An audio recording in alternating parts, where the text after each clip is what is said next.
Okay, good morning. So we're continuing our discussion of the halachas of kosher and matir, of tying and untying on Shabbos. We're up to Seif base. Today we'll be talking about shoelaces and threading laces for the first time on Shabbos and related halachas. So let's take a look. It says the Mechaber in Seif base, Nishmatu loi ritzuas minal v'sandal. If the straps of his shoe or sandal slip out, or the majority of the leatherware slips away, you're allowed to return the straps to their place, so long as you don't tie them, because tying them is going to be a permanent knot, because they're going to stay there, and therefore that will be a problem. So long as you can reinsert the laces or the straps without any tircha, but if you need a lot of effort in this, then it's also to chashin and shema yikshar, because then we're worried that you might come to tie a knot. Okay, let's take a look. It says the Mishnah Berurah Sif Kotan Tezai Nishmatu Aval b'minul chodosh. When it comes to a new shoe, also litein haratzuas b'Shabbos, you can't put laces into a new shoe on Shabbos. Afilim hanekev rochov, even if the hole is wide, the mesakein mono, because that's called tikkun mono. You've sort of made the shoe. Previously it wasn't really functional, and by you threading the laces for the first time, it's tikkun mono. Fuadin besar bal over michnasayim chadoshim. Also lahachnis shom ritzuas mashicha. You can't put a belt in or this type of belt into the trouser for the first time. To mevatle hosam or mikri mesakin mono, because you're going to leave it there and it's considered tikkun mono. Aval avnate, but a belt. Shari lahachniso afil michnasayim chadoshim. If you've got a new suit, a new pair of trousers, and you want to put a belt in, that's not a problem. You're not going to leave the belt there, because the belt is transferable and you can use it in other trousers. Who also lahachnis v'lahitzi toder, and it's transferable. It's often it's taken in and taken out, and you can remove the belt, so it's not a problem. So a few very interesting footnotes. Number 19, lahashchil sruch benal. So what we said here, we said that threading laces into a pair of shoes for the first time. Imagine you've got nowadays most people have slip-ons, I think, but in a good old pair of good old-fashioned pair of shoes where you put the laces in, putting the laces in for the first time is also because it's considered tikkun mona. But says note 19, lahashchil, which means to thread sruch benal in beged ba'ofen shebar shelo yivatlu sham, in a way that you're not going to leave it there permanently. Kagoin lahashchil sruchim balei tzeva shona min hanal. So, for example, you've got in your new black Shabbos shoes, you put in blue laces. You're not going to leave it there because it doesn't. You wanted black laces, so it's not going to be a permanent fixture. So that's one useful way of doing it. But then we said, but a belt is not a problem because you don't leave the belt there. You can transfer the belt to other trousers. So if you look at 20, he says, Ulum chaguram yuchedes the beged musuyim. But if the belt is designated for this item of clothing, it could be a dress maybe, or a specific pair of trousers. In this situation,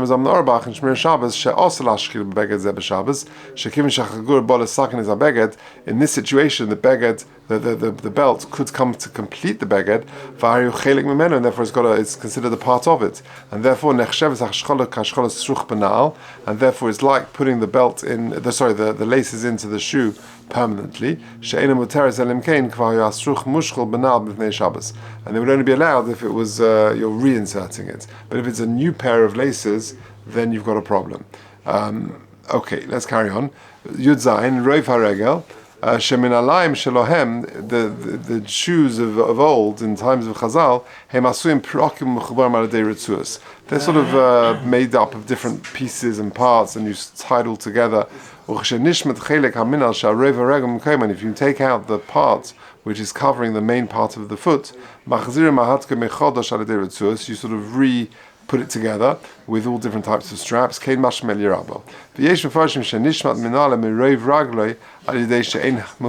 it's not tightly fixed. And you want to put the ritzu in a different hole. Okay, so then we said Mutzer lahachzeh retzuas nimkaimon bevat shelo yikshar. Says the Mishnah Berurah Yudches, v'davka oisna retzuas, aval retzua chadasha shelo yisasham etchila also, to put a new thread into this baguette and keep it there is a problem to mikri mesakin mona, because again it's a problem of tikkun mona.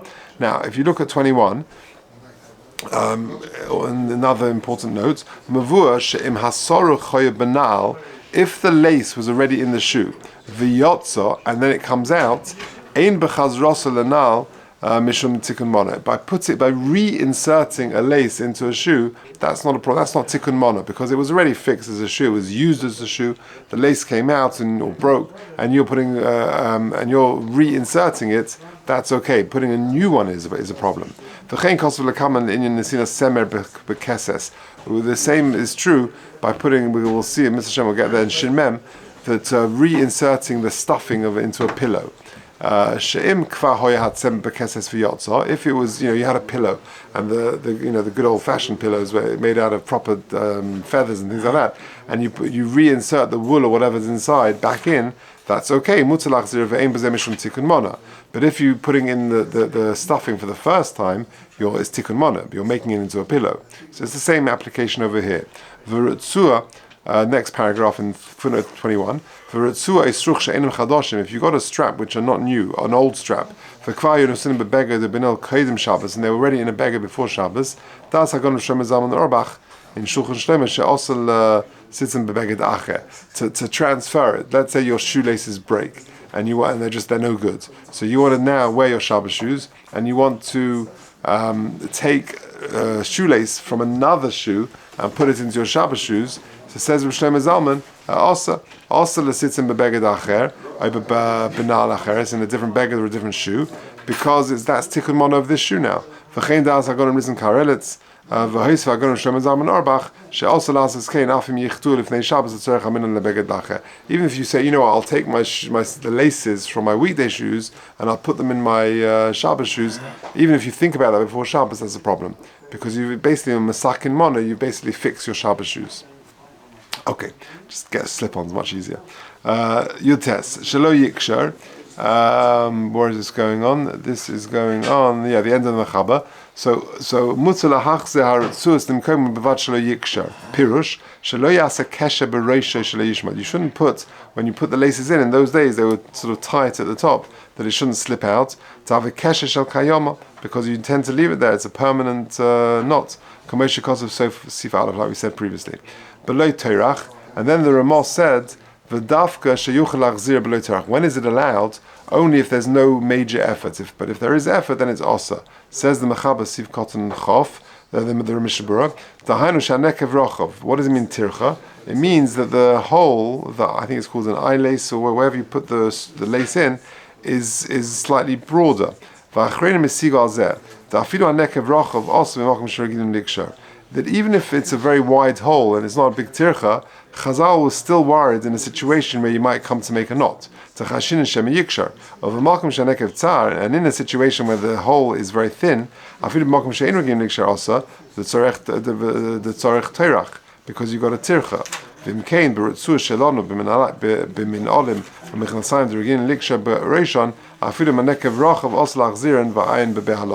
So there are two issues. One is tircha, and tircha is if the nekev is quite narrow or small. And there's a separate issue of a gezerah you might come to make a knot and to tie this material permanently. So either one is a problem. So there are a couple of interesting footnotes. Again, 23. What would you describe? Where is it? Hakaf Chaim. Sorry, v'chut oisruch she'iyef shel hashchilo and adei machat. So when you say it's a thin hole, it's a narrow hole. So if you can only thread it by way of a needle, then kosav hakaf hachaim shenechshav adova kasha hashchol sheyesh b'terach. That's the definition. It's a very good definition. Well, how do you define narrow and a tircha? So says the Kaf HaChaim, if you need a needle to insert the lace because it's such a small opening, that's already a tircha, which is mashma. The regular shoelaces is not really a problem. So therefore, reinserting old laces into them, or if it breaks and you want to reinsert them somehow, that necessarily wouldn't be a problem. You've got a problem of tikkun mona if you're putting new laces in or taking laces from other shoes. Okay, we'll summarize in a second. And then 24, he says, Ubizmanenu. 24. Nowadays, when we lace shoes, we don't make a knot in it. We just thread it through, and it just sort of goes all the way around, and we don't make a knot at the top. So if laces slip down, so let's just summarize. So what have we said over here? We've said that putting shoelaces into the shoe for the first time is a problem of tikkun mana. Not only that, even taking laces from another shoe and putting them in is also a problem of tikkun mana. What can you do? If your laces break or if your laces slip out and you're just reinserting them to the same shoe, that would be okay, so long as the hole is not so thin that it's a big tircha, or so long as there's no concern of shema yikshar that you might come to tie somewhere and leave it there and there's a permanent knot in some place in the shoe. Another eitzah would be if you haven't, let's say your shoelaces break. What to do. So we saw earlier that if you reinsert laces, which are definitely not going to stay there for a long time, for example, you use blue laces in your Shabbos shoes, which is, you intend to, you want black laces, and therefore you're going to take them out and they're going to stay there for long, then l'chor that would be okay. If you only got or perhaps if you lace them in a way where you do it every other hole, every other eye lace, do you know what I mean? If you got, let's say, 8 eye laces on one side, 8 on the other side, and you do it every second one, and you're not going to leave it like that because you want to do it properly, so maybe that would also be a good way of doing it, because it's not going to be a permanent designation, and you're going to take it out. Okay, so that's reinserting laces into shoes on Shabbos. Let's do one more sif. Gimel. Matirin beis hatzava mekesha shekosha koves. So you're allowed to release it when you back in the day you would give your clothes into the launderer, and it would come back from the dry cleaning. It would be tied up. So you're allowed to open the neck of the beged, mikesha shekosh rukovis, from the knot that the koves made, the launderer made. She'ena kesh shel kayama. It's not a permanent knot.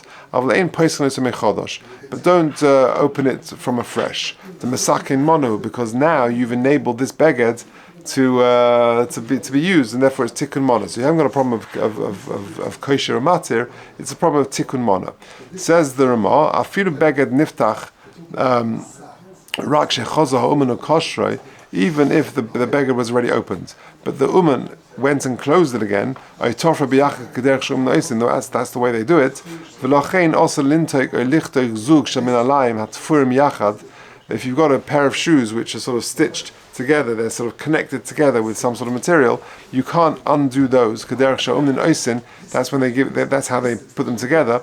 Even though that stitching is quite loose and you're meant to sort of break them apart from each other, still we don't make a chilek of that, because I guess it's a problem of tikkun mana.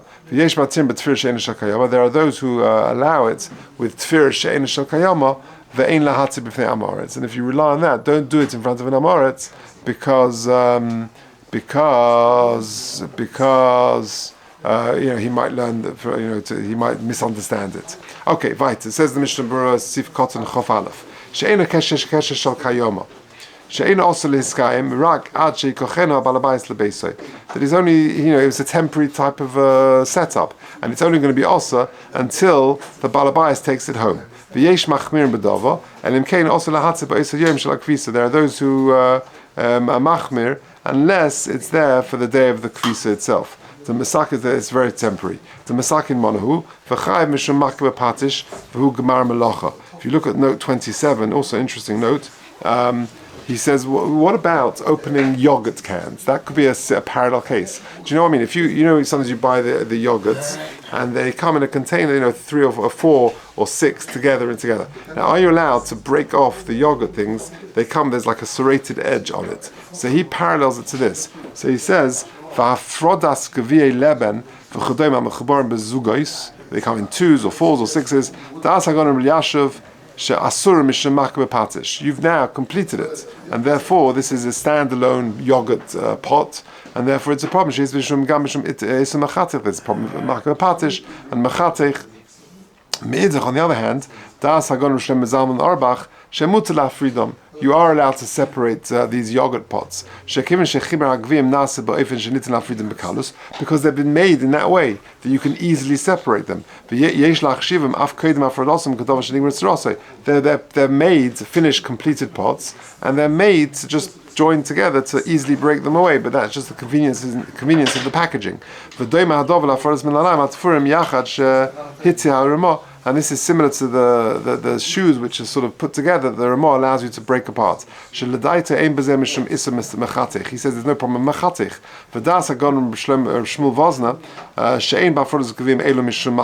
There's no problem with makapatish.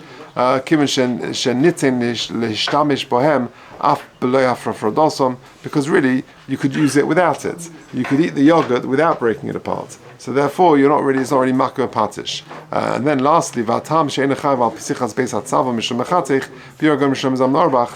And Rabbi Nissen Karedes shahanush mishum she'en hachaytech tzorich es midas habeged. Chituch is a problem if you need you're cutting to a certain size. But here, I'm just separating them. And midas habeged is not cutting to size. Okay, let's carry on. We're up to chof gimel ukshorei. But toiv, you tie it well. Ad she'enu yochel atir elim kein yachtav achutim ayinat kein v'lochein choshiv atzak psicha mechodosh is considered a new opening. V'also mishum tikun mana. Over sefer yam shel shlomo kosov to kotones like some sort of shirt. Sheniskashru hamashichas v'lo yochel ahatir, where the mashichas are drawn together and you can't undo it. Shari l'kul amal anaskon. There you can break it apart. Shari eina also, it's hard to see exactly what it's referring to. It's talking about the laundry system of days of old. Shari eina also el latir b'chol man sheyirtz v'lo mikri kesher. It's not called the proper kesher. V'af zeh lo yasif v'nei amoritz ela b'tzino. Al koch tzarich loima. The svira lei leyam sheshleima. The davka kashechoza uman ukashari also lenatig. Only when the uman, the launderer, puts it back together, or the shoemaker, whatever, it's then it's also to separate it. Avashak shiras shari, but other types of knots where they're made in a very temporary fashion, that would not be a problem. Kain kosov magen avram. Vatam efsha. Maybe the reason is shekashosho uman b'shas melacha yesh b'zeh mishum makve patish kashechaytchem menat kach kach. And that is a gemar melacha. Once the beged is finished and you're just tying it together for convenience, because the beged is finished and there's no tikkun mana there, there's no makah patish, you're not finishing something off. Now if you only do this knot from one Shabbos to the next, then also lanatik to also lahatir. Then it's also to do it. If you normally do a bow and by mistake it went into a knot, sometimes happens, and therefore you would be able to undo it. Okay, Aisin, this is going on the end of the Ramah.